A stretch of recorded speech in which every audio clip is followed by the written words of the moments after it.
Welcome to Chillin' 101. We hope this video helps. Start by identifying whether the nut or the bolt is turning incorrectly. Inspect both sides and pick the side that moves when you try to loosen. Clean surfaces with a wire brush and remove dirt, rust, and debris thoroughly. Apply penetrating oil to the thread and let it soak for 15 minutes before trying any force. Use a 1/2-inch wrench or a 10 mm socket to hold the bolt head firmly.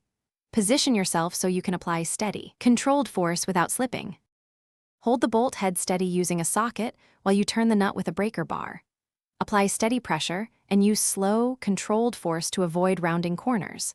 If the nut will not move, tap it lightly with a hammer to break corrosion bonds. Use a penetrating oil again after tapping and wait several minutes to reapply force.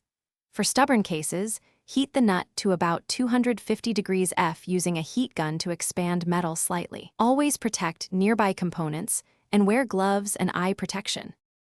If standard tools fail, clamp the nut or bolt head with locking pliers for extra grip. Use a cold chisel to create a slot for a flat screwdriver if corners are rounded.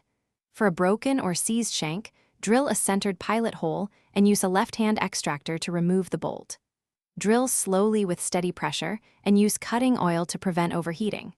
If extraction still fails, cut the bolt head off and remove the remaining shank by gripping and unscrewing it. Replace all damaged fasteners with new grade-matched hardware afterward. Thanks for watching.